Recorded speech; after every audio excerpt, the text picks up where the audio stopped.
When I lost my mum, she was like my whole life kind of thing. Everything fell apart. I had no choice but to go on the streets. I was in doorways and car parks. No, even from washing from day to day, like having a wash in the bathroom toilets and that, like me, you'd have people walking in behind you and stuff. So I just hit the drugs hard, like really hard. Mark and Pobl, I don't think I'd be here today if it was for him, because I was in a really bad way. I mean, he had a lot of problems with his legs. His physical health was quite poor. Actually living in there, it was dark, it was damp, it was freezing cold when we first come across him as well. I lived there for a couple of years. I know it's not much to look at, but this was my home for quite a while. Altogether, just over 6 years I was on the streets for. In 2021, Scotty's life took a remarkable turn due to the intervention of Pobl's Housing First colleagues Mark and Louis. Now, 3 years later, let's catch up with Scotty and hear how his journey has unfolded since. Oh, amazing. Still clean I am. I mean, and looking back, still living in the first place that I was given as well. So yeah. So really, the last 3 years for Scott have been really quite transitional. He has come on leaps and bounds. He really has. He's taken on the support. He's grasped it. He's taught us and shown us how independent he wants to be.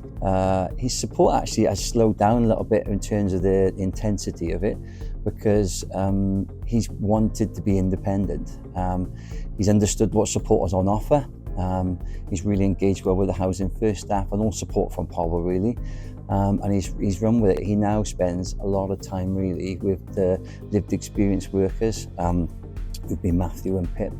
And he really engages now in sort of dynamic support based around his needs now, which are totally different to when we first met him. Our Housing First team made a massive, dramatic change to my life. If I could put it down on a piece of paper, there wouldn't be enough paper in the world to draw the line of how much they helped me in the last 3 years.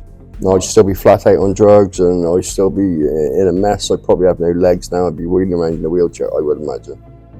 I mean, the transformation in Scott, mentally and physically, is quite astounding, really. When we first met Scott, he had a lot of physical health issues, and we were deeply concerned. That goes across the board for a lot of the clients we first meet on the streets. But his physical health has improved no end. He's going to be playing football next week. And when we first met him, we were worried about having his legs amputated. That is the gravity of where he was, where he's come from. In terms of mentally and in terms of himself, I think he's become massively confident.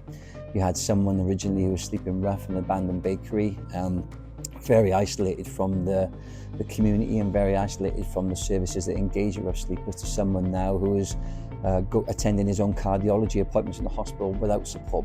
That shows in itself his confidence, has come on, massively, and it's I'm quite proud of him. Yeah. I've always been proud of him, to be honest. But even more so now, because now he's able to do things that 3 years ago he'd never been able to do. I can walk better, I can breathe better, I'm eating better, I put loads of weight on. You know what I mean? I feel a lot better in myself. Cooking, I do a lot of cooking, and I go out and take my dog for a walk. I've got my own dog, I've got a girlfriend now. So yeah, things are looking up in a big way. I think to see someone who was entrenched rough sleeping less than 3-4 years ago, now representing themselves and the community they come from on a government level, trying to be an advocate for improved services to rough sleepers, I think is massive. They have few and far between. We need more people like you than we've got. Yeah, the fact that I was, I was like one of the forgotten few, and now I'm in such more of an important role. Trying to help other people and giving back to the community that's helped me. So yeah, it is a big factor in my life at the moment.